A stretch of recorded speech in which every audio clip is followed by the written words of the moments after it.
Bismillahir Rahmanir Rahim. Leo katika halqa ya pili, leo tamzungumzia moja katika watu wenye udhuru wa kufunga Ramadhan ambaye ni alhamil pamoja na almurdhi, mwanamke mwenye ujauzito au mwenye kunyonyesha.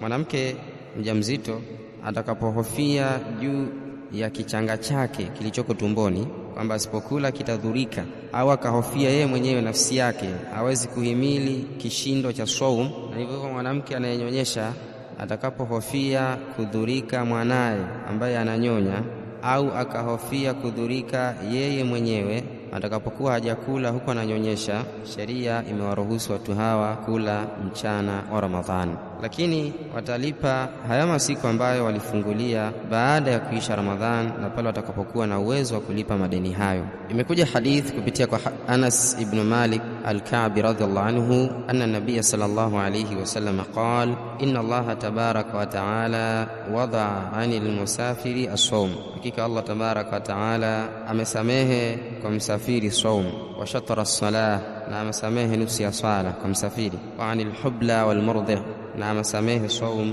kwa mjamzito na mwenye kunyonyesha.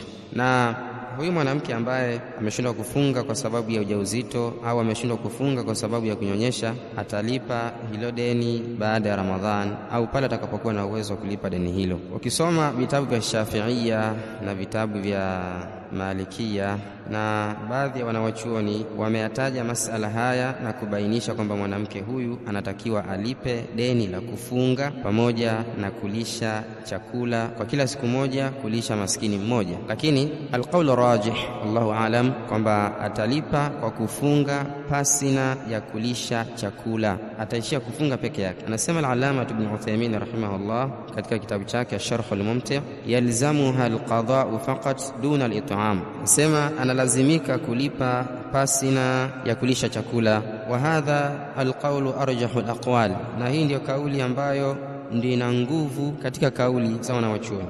Indi, kwangu mimi, lianna ghayata ma yakunu annahuma kalmaridh, kwa sababu ghaya, yani kikomo cha hukumu hii kinachozingatiwa kwamba hawa wawili ni kama vile wagonjwa, hukumu yao, wal musafir, au kama vile msafiri, fayalzamuhum alqadau faqat, hivyo inawalazimu kulipa peke yake, kwa sababu Allah subhanahu wa ta'ala anasema katika haki ya msafiri na mgonjwa, anasema faman kana minkum maridan au ala safarin, basi yule atakayekuwa ni mgonjwa miongoni mwenu au akawa kwenye safari, fa'iddatun min ayamin ukhar, basi atalipa masiku hayo katika masiku mengine baada ya kuisha udhuru wake wa maradhi au udhuru wa safari. Idhan, mwanamke mwenye kunyonyesha na mwanamke mjamzito watakapokuwa wamefungua hawakufunga mwezi wa Ramadhan, ima mwezi mzima au baadhi ya siku, watakapokuja kulipa masiku hayo, basi wataishia kulipa kwa kufunga pasina ya kutoa fidia ya chakula.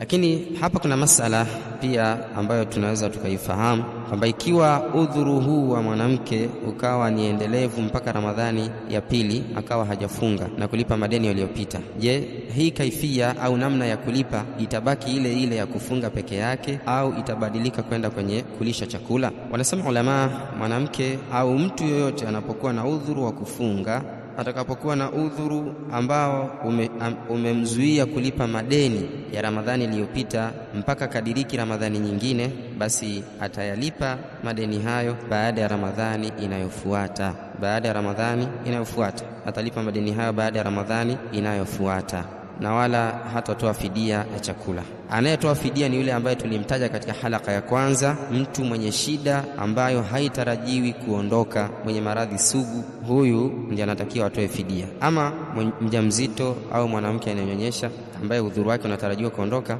huyu atalipa hata kama zitakuwa zimefuatana Ramadhani mbili ambazo anadaiwa. Wallahu aalam. Tukutane halqa ijayo. Jazakumullahu khaira wa barakallahu fikum. Wassalamu alaikum wa rahmatullahi wa barakatuh.